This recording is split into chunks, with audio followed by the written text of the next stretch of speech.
sa Papa Dudut Stories, ikaw ay hindi nag-iisa.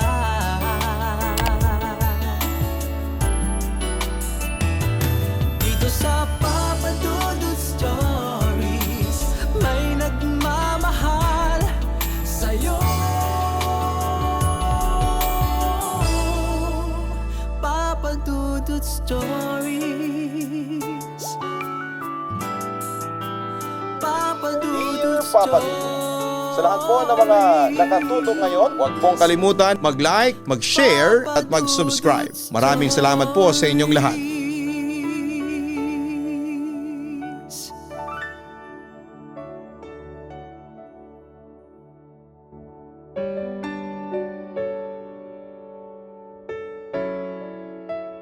Sa loob ng mahabang panahon, kakabit na ng ating kultura ang hindi mabilang na kwentong kababalaghan.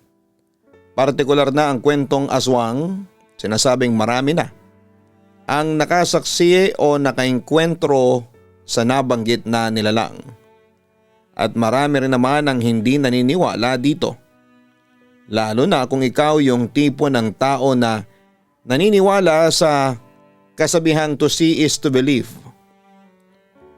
Ngayong gabi, inaanyayahan ko po kayong pakinggan ang kwentong pinadala ng ating letter sender na may kinalaman sa karanasan ng kanyang nanay. Dear Papa Dudut, magandang araw po sa inyo Papa Dudut. Una sa lahat ay nagpapasalamat po ako sa paglalaan ninyo ng oras upang basahin ang liham na ito.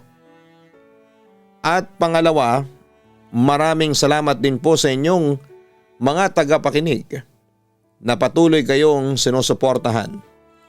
At isa na po ako doon. Ako nga pala si Jacob, 24 na taong gulang.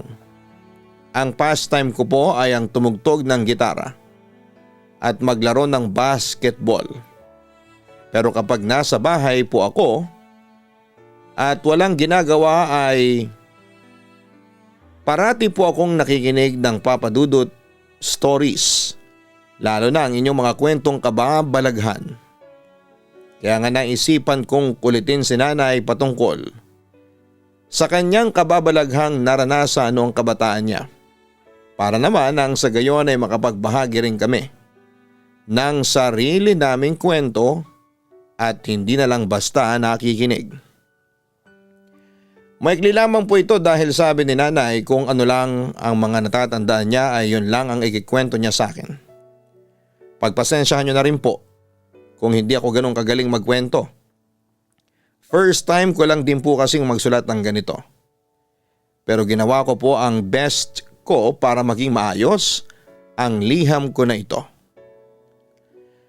Papa Dudut, lumaki po si nanay sa isang probinsya somewhere in Visayas.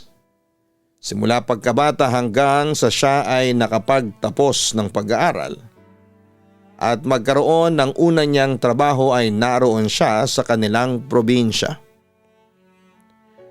25 years old daw siya nang mag-decide na makipagsapalaran sa Maynila. May kinalaman po sa finance ang kanyang kurso at sa kabutihang palad ay sinuwerte po siya na matanggap sa isang bangko dito sa Maynila at doon siya na regular. Hanggang ngayon po ay doon pa rin nagtatrabaho si nanay at siya po ay nasa edad 51 na. Dito na rin nakilala sa Maynila si tatay. Dahil sa isang kaibigan at gaya ng mga successful love stories, nagkakilala sila, nagkamabutihan, nagkaligawan, naging mag-on at humantong sa pagpapakasal hanggang sa makabuo ng pamilya at heto na nga kami. 3 po kaming anak nila nanay, si Ate Janine, si Kuya John at ako po ang bunso. Sisimulan ko na po ang kwento patungkol sa karanasan ni nanay. Ang early experience niya raw sa kababalaghan ay noong siya'y 14 na taong gulang na ayon sa kanyang tatay na lolo ko ay isa raw yung nilalang na tinatawag na aswang. Alam ko po na marami sa mga tagapakinig ninyo ang maaaring matawa at hindi maniwala na totoo nga ang aswang. Pero ito pong isasalaysay ko ay mga first-hand experiences ni nanay. Kaya naman kahit papaano ay naniniwala na rin po ako. Isa pa marami pa rin naman po sa inyong letter sender ang may kaparehas na experiences regarding sa sinasabi nilang nilalang. Kaya naman hindi po sarado ang aking isipan sa mga ganitong bagay. Gabi daw noon sa tansya ni nanay ay alas 11 na ng gabi at sobrang tahimik na ng paligid. Noon daw po kasi sa probinsya kapag ganyang oras ay halos kuliglig na at mga tunog na lamang ng ibon sa gabi ang iyong maririnig. Sapagkat maagang natutulog ang mga tao doon dahil kailangan din nilang maagang magising para kumilos at magtrabaho. Mahimbing daw na natutulog sila nanay nang sabay-sabay nilang marinig ng kanyang pamilya ang isang malakas na lagabog sa bubong ng kanilang bahay. Ang bahay po nila nanay Papa Dudut ay yari sa kawayan at ang pinakabubungan ay yero kaya't kung meron daw maglalakad doon, lalo na sa katahimikan ng gabi ay talagang maririnig. Nang dahil doon, lahat daw sila ay nagising at dali-daling kinuha ni Lolo Juanito ang kanyang matalas na itak na ginagamit nito sa pagputol ng mga damo sa kanilang taniman. Nakiramdam daw sila, nanay at ang kanyang buong pamilya sa nilalang na nasa bubong hanggang sa makarinig daw sila ng isang singasing ng kung anong mabangis na hayop. Ayon kay nanay, hindi niya ma-explain kung anong klaseng tunog yon. Sa pagkakatanda niya raw ay parang galit na aso na minsan naman daw ay nagtutunog baboy. Dahil wala raw silang ilaw at gasera lamang ang nagsisilbing liwanag nila sa madilim na gabi, takot na takot daw silang magkakapatid. At dahil daw doon ay hindi nila napigilang magyakapan. "Nay, ano po yun?" tanong ng bunsong kapatid ni nanay, si Tita Cora. "Huwag kang maingay anak, aswang yun." May katiyakang sabi raw ni Lola Editha na ina ni nanay. Muli nilang narinig ang lagabog sa kanilang bubungan. Kaya't lalo silang kinabahan at ginapangan ng takot, kaya naman hindi na raw nag-atubili na lumabas ng bahay nila si Lolo kahit na pinigilan ito ni Lola. "Hayop ka, umalis ka rito. Kapag nakita kita, hindi kita sasantuhin. Tataking ko yung ulo mo," sigaw ni Lolo mula sa labas ng kanilang bahay. Dahil sa kuryosidad ay hindi naman napigilan ng kapatid ni nanay na si Tito Adolfo ang sumilip sa siwang ng bintana para tingnan kung ano ang nasa labas. Ngunit wala raw itong ibang nakita kundi ang kadiliman, Papa Dudut. "Umalis kang hayop ka, umalis ka!" sigaw pa ni Lolo. Maya-maya raw ay tumayo naman si Lola Editha at may kinuha sa kanilang kusina na hindi kalayuan sa kanilang kwarto dahil maliit lang daw naman ang kanilang bahay. Ang sabi ni nanay, garapon daw ng asin ang kinuha ni Lola at pagkatapos ay isinaboy yon ng kanyang ina sa paligid ng bahay. Doon na raw nagsimulang umatungal ang kung anong nilalang at pagkatapos ay narinig nila na lumayo ang tinig nito. Tila senyales na umalis na raw ito. Matapos noon ay pumasok na si Lolo sa loob ng kanilang bahay at hindi na raw sila nakatulog ng maayos sa buong magdamag. Kinabukasan natagpuan daw ang alagang kalabaw ni Lolo Juanito na wala ng buhay. Wakwak daw ang dibdib nito at tila inubos ang lamang loob. Kaya't labis na hinagpis ang naramdaman ni Lolo dahil matagal na niyang katukatulong yon sa pag-aararo.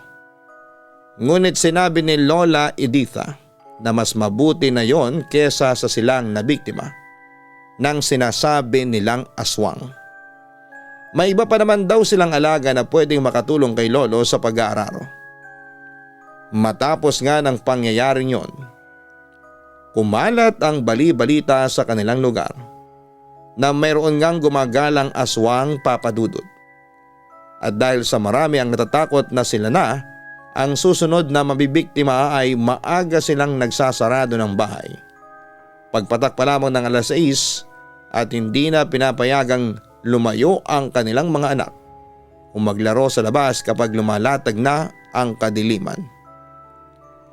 Ilang linggo matapos ang pambibiktima ng aswang, naging maayos muli ang lugar nila Nanay Papa Dudut. Hindi na raw ulit umugong ang bali-balita patungkol sa aswang at nanumbalik na sa dati ang kanilang masayang lugar na minsang binalot ng takot at pag-aalala. Ang sumunod na karanasan ni Nanay patungkol sa aswang Papa Dudut ay noong dalaga na siya. Sa kaparehas na lugar ay kumalat muli ang usapin tungkol sa aswang makalipas ang ilang buwan nitong pananahimik. Matapos di umano, magkaroon ulit ito ng biktima. Hindi na puruhan ang sinasabing biktima, ngunit malalang naging sugat nito sa katawan ayon sa mga usapan ng mga osiserot o sosera. Naikwento rin daw ng biktima na bago magpalit sa anyong malaking ibon ang aswang at atakihin siya ay isa itong babae na may mahaba't puting buhok. At dahil lasing, ang sinasabing biktima na dumayo ng inom mula pa sa kabilang baryo ay naging hatiang reaksyon ng mga taong nakarinig ng kwento. May mga nagsasabi na baka nasugatan lamang ito dala ng kalasingan at gawa-gawa na lamang ng kanyang imahinasyon ang kanyang nakita, ngunit marami pa rin ang naniniwala na baka totoo nga ang ikinakwento nito. Minsan isang tanghali ay naglalaba daw sa ilog sila Nanay kasama ang kanyang mga kaibigan na tinawag niya sa pangalang Ninita at Roseng. Nang may makita silang matandang mahaba't puti ang kulay ng buhok na tila nagtatago sa mga puno na malapit sa ilog at pasimpleng tumitingin sa kanila. "Roseng, Ninita, nakita niyo ba yun?" Mahinang tanong ni Nanay sa mga kaibigan. "Ang alin?" tanong naman ni Roseng pabalik. "Yun o," itinuro ni Nanay sa pamamagitan ng uso ang matanda upang hindi raw nito mapansin na nakita siya ni Nanay. Agad naman daw tumingin ang dalawa sa direksyon kung saan ay nakaturo ang nguso ni Nanay at mula raw doon ay pare-parehas nilang nakita ang isang matandang kulubot ang balat. Kulay puti ang mahabang buhok at matalim daw itong nakatitig sa kanila. Ganon na lamang daw ang takot at kilabot na naramdaman nila Nanay, kaya't kahit na hindi pa raw sila tapos sa paglalaba ay dali-dali daw nilang iniligpit ang mga gamit at damit na nilalabhan at mabilis na umalis sa ilog. Bago sila makalaba sa bukana ay lumingon pa raw ang kaibigan ni Nanay na si Ninita sa likuran nila at nakita raw nito na nananatiling nakatingin sa kanilang tatlo ang nakakatakot na matanda. "Kinabahan ako ron sabi ni Roseng at sakay pinunas ang likod ng kanyang palad sa tumatagaktak na pawis sa noo. "Grabe nga ang kabog ng dibdib ko.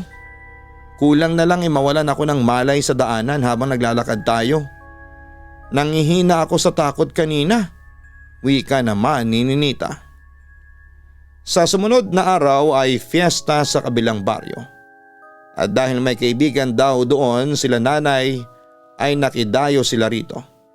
Kasama pa rin ang kanyang mga kaibigang sila Ninita at Roseng.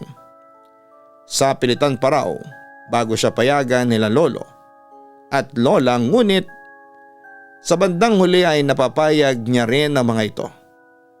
Sa isang kondisyon, Cecilia. Uuwi kayo ng mga kaibigan mo ng alas 10, maliwanag ba? Huwag na kayo magpapaabot ng hating gabi sa daanan, mahirap na. Alam mo naman ang kumakalat na kwento sa lugar natin. Hindi ba? Pangaral pa ni Lolo Juanito kay nanay. Opo tay, uuwi po ako ng alas 10, sagot naman ni nanay. Bago umalis, sabi ni nanay ay nagbaon daw siya ng asin at bawang dahil ayon sa mga sabi-sabi ay mabisa raw yon na pangontra sa aswang.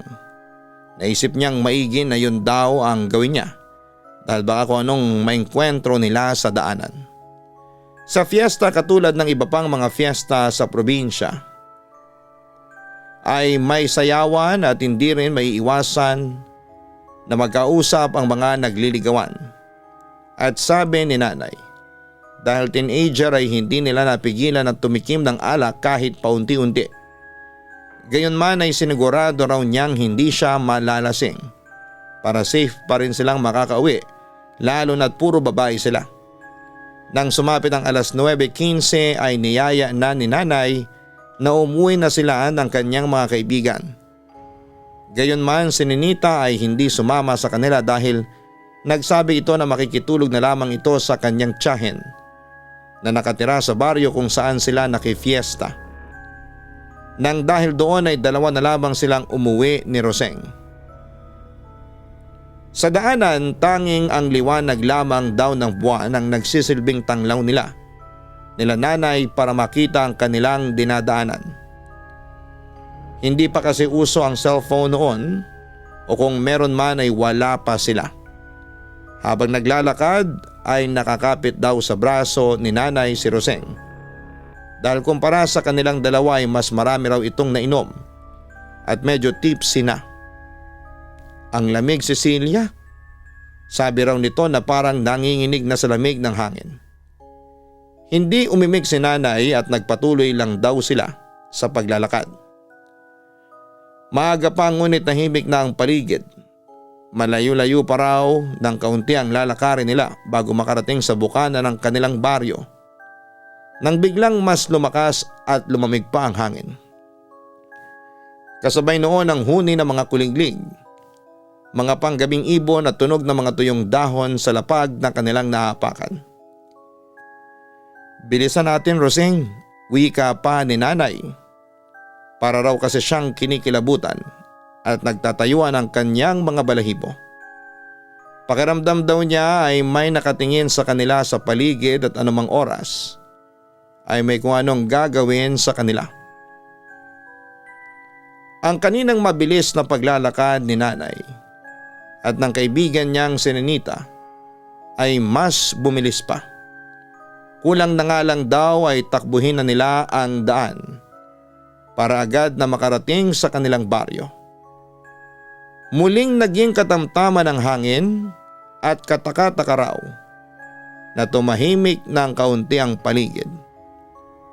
Maya-maya pa sa kalagitnaan ng kanilang paglalakad ay nakarinig sila nanay ng isang malakas na pagaspas ng pakpak. Ayaw na raw sana nilang tingnan kung ano yon, ngunit dahil sa curiosity ay nagawa pa rin nilang lingunin, papadudot. Ayon kay nanay, isa raw yung napakalaking ibon na may malapad na pakpak. Hindi niya na raw masyadong inalam kung ano ang itsura basta ang tanging naisip lamang niya ay makatakbo sila palayo sa malaking ibon. Papadudot habang tumatagal daw ay para bang papalapit ng papalapit ang tunog ng pagaspas ng pakpak ng malaking ibon. Senyales na malapit na nga ito sa kanila. Mas binilisan daw ni nanay at ng kanyang kaibigang si Roseng ang paglalakad. Ngunit nang hindi siya nakatiis ay sumigaw siya. Takbo Roseng, bilis! Agad naman siyang sinunod ng kaibigan niya. Ngunit sa labis na pagmamadali at maaring sa hilo na rin daw, dala ng ininom na alak ng kanyang kaibigan ay nadapa ito at hindi agad nakatayo. Cecilia, hintayin mo ko, tawag ni Roseng kay nanay. Binalikan naman daw niya ang kanyang kaibigan at pagkatapos ay tinulungang makatayo. Nang makatayo ay muli silang tumakbo ng mabilis. Kahit na raw nagkasugat mula sa pagkakadapa si Roseng. at nahihilo pa rin ay sinikap nitong tumakbo upang mabilis silang makalayo sa ibon. Kaunti na lang daw ay papalapit na sa kanila ang malaking ibon at nang akmang susugurin na raw sila nito. Katakatakang bigla na lamang itong pumihit ng direksyon at lumipad papalayo kung saan ay naramdaman pa nila ang malakas na paghagibis ng malaki nitong pakpak. "Nay, tay! Buksan niyo ang pinto, nay, tay!" Tawag ni nanay sa kanyang mga magulang. Dali-dali naman silang pinagbuksan nila Lola Editha at agad na pumasok. Noon din ay kinuwento nila ang kanilang naengkwentro sa daan pauwi. Pinagalitan pa nga raw sila ni Lolo Juanito dahil na rin sa katigasan ng kanilang ulo. Pinayuhan naman ni Lola Editha na bukas na umuwi si Roseng at magpalipas na lamang muna ng gabi sa bahay nila nanay. Agad din nilang ginamot ang sugat nito sa tuhod upang kahit papaano'y maampat ang napipintong pamamaga nito. Nang gabing yon, hindi makatulog si nanay kakaisip sa kanilang nakitang malaking ibon na sa suspetsya nila ay isang aswang. Nang mga sandaling yon daw ay inisip niya kung bakit bigla na lamang itong lumipad papalayo at hindi sila tuluyang sinugod. Kinabukasan na lang daw na realize ni nanay na baka dahil sa baon niyang bawang at asin na nakalagay sa kanyang bulsa kung bakit hindi sila inatake ng malaking ibon. Nakalimutan niya nga raw yung ilabas, ngunit nagsilbi pa rin yung blessing in disguise dahil pakiramdam niya ay yon ang nagligtas sa kanila ng kaibigan niyang si Roseng sa tiyak na kapahamakan. Papadudot, ang huling karanasan daw ni nanay sa aswang ay noong ipinagbubuntis niya na ako. At sa probinsya rin ito nangyari nang minsang magbakasyon sila doon ni tatay. Kasama ang dalawa ko pang kapatid na nooy 3 at 5 years old. Hapon daw noon, papadudot, nakatanaw daw si nanay sa bintana mula sa ikalawang palapag ng bahay nila. Hindi na po gawa sa kahoy kundi sementado na po ang kanilang bahay. Dahil nang magkaroon silang magkakapatid ng trabaho ay pinagawa nila ito para daw komportable at maayos na ang tinitirhan ng kanilang mga magulang. Akmang isasarado na noon ni nanay ang bintana ng isang babayang nakita niya sa labas. Matalim daw itong nakatitig sa kanya na para bang may lihim na galit. Dahil nga sa takot ay dali-dali raw na sinarado ni nanay ang bintana at pagkatapos ay bumaba siya sa unang palapag para tumulong kay Lola Editha sa pagluluto. "Nay, may nakita ho akong babae sa labas kanina," kwento ni nanay habang nakaupo sa lamesa at nagtatanggal ng dahon ng malunggay na ilalagay sa tinolang manok na niluluto ni Lola. "Sino?" tanong ni Lola. "Hindi ho ako pamilyar, Nay. Nakakainis nga eh. Para akong tinititigan ng masama," wika pa ni nanay. "Ano ka mo? Tinititigan ka ng masama? Bakit naman?" tanong pa ni Lola. "Hindi ko rin po alam eh." "O siya, hayaan mo na at huwag mo nang intindihin yon. Akin na yung mga dahon ng malunggay at ilalaho ko na rito sa niluluto ko." Ayon kay nanay, papadudot, lumipas ang sumunod na oras na naging maayos naman at walang kahit na anong nangyari. Ngunit nang sumapit ang alauna ng madaling araw ay bigla na lamang daw sumakit ang tiyan ni nanay kaya't dali-dali niyang pinagising si tatay. Jean, gising, ang sakit ng tiyan ko," sabi ni nanay. Mahimbing daw noong tutulog sina Ate Janine at Kuya John kaya't mahina lamang ang boses na pinakawalan ni nanay. "Jean, gising, ang sakit ng tiyan ko," ulit pa ni nanay nang hindi agad magising si tatay. Dahil sa pagkakabigla ay agad daw napabangon si tatay at tinawakan ang tiyan ni nanay. "Ano nangyari? Bakit masakit?" nag-aalalang tanong pa ni tatay. Hindi ko Naputo lang sasabihin ni nanay nang bigla daw silang makarinig ng kaluskos at huni ng kung anong mabangis na hayop. Tila napakalapit daw ng tinig noon sa kanilang kwarto na naging dahilan para lalong kumabog ang dibdib at kinilabutan si nanay. "Jean, ano yun?" tanong ni nanay kay tatay, gayong alam nito na wala ring ideya si tatay sa kung ano o sino ang may-ari ng narinig nilang tinig. Kasunod ng tunog na nakakatakot ay ang pagkalampag ng kanilang bintana na para bang may nagpupumilit na pumasok roon mula sa labas. Patay ang ilaw sa loob at tanging ang kakarampot na liwanag ng lampshade lamang ang liwanag nila nanay.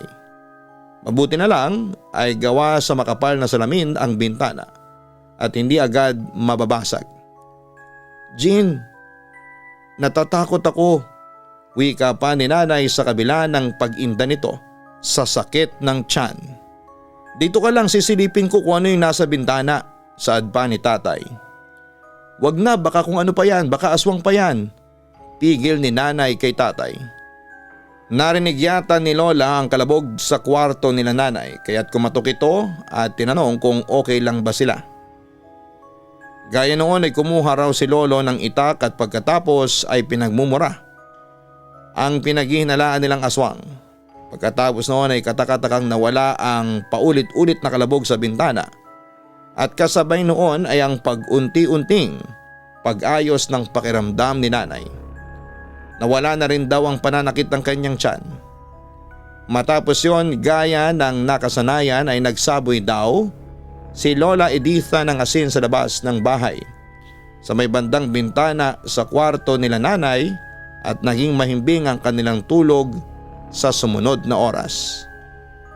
Sa ngayon, Papa Dudut, ay wala na raw naging karanasan si nanay sa mga sinasabing aswang nang manirahan sila dito sa Maynila. Ngunit naniniwala siya na magpahanggang ngayon ay nag-i-exist pa rin ang mga ganitong klase ng mga nilalang. Nang dahil doon ay mas naging fascinated ako sa mga kwentong aswang. Kaya naman kapag meron kayong ina-upload na horror stories na may kinalaman sa aswang ay automatic na pinakikinggan ko yon at hindi pinapalampas. Papa Dudut, sa ngayon po ay wala na rin daw masyadong nababalita ang pagpaparamdam o pag-atake ng aswang sa probinsya nila nanay. Marahil kasabay ng modernong panahon. Maaaring nandito pa rin sila ngunit iba na ang paraan ng pambibiktima. Kaya't ano't ano paman, palagi po tayong mag-iingat at maniwala sa Diyos dahil siya lang ang pinaka malakas na sandata sa anumang sakuna. Hanggang dito na lamang po ang aking liham at sana po ay nagustuhan ninyo ang kwento patungkol sa mga karanasan ni nanay. Lubos na gumagalang, Jacob. Maraming salamat sa iyo, Jacob, at sa iyo ring ina na hindi nagdalawang isip na pumayag na ibahagi ang mga nakakahilakbot niyang karanasan dito sa ating programa. Marahil ay totoo ang mga aswang at maaaring nandito pa rin sila sa ating mundo. Alinman ang totoo, palagi tayong mag-iingat para maiwasan nating maranasan ang mga nakakakilabot na bagay. Ito po ang inyong si Papa Dudut na laging nagsasabing stay safe and have positive mindset. Huwag kalimutan na mag-like, mag-share at mag-subscribe. Hanapin po ang Kaistorya YouTube channel at ang Gian Gianna Vlogs. At syempre mag-subscribe po kayo dyan.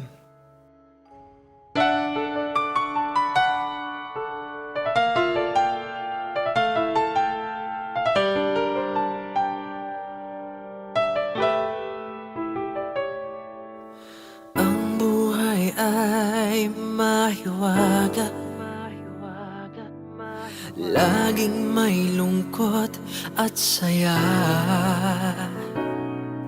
Sa Papa Dudut Stories, laging may karamay ka.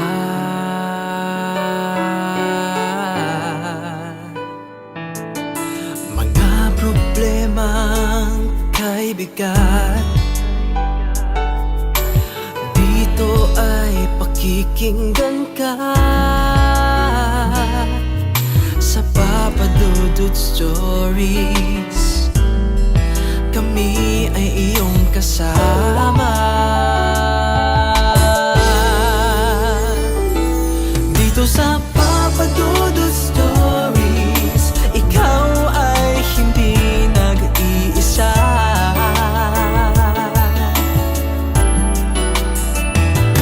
Dito sa Papa Dudut Stories, may nagmamahal sa'yo.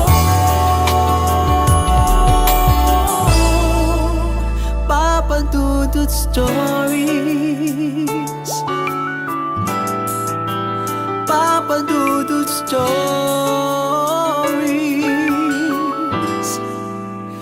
Papa Dudut Stories.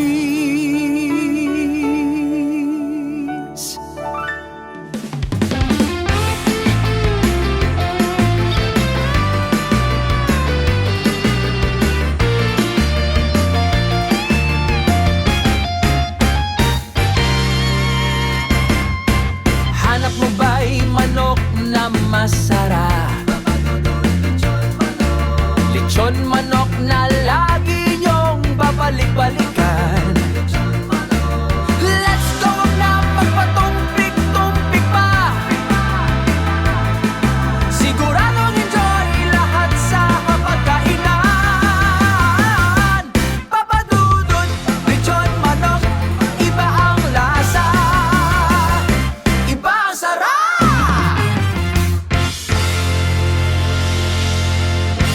Hello mga ka-online, ako po ang inyong si Papa Dudut. Huwag kalimutan na mag-like, mag-share at mag-subscribe. Pindutin ang notification bell para mas maraming video ang mapanood ninyo. Maraming salamat po sa inyong walang sawang pagtitiwala.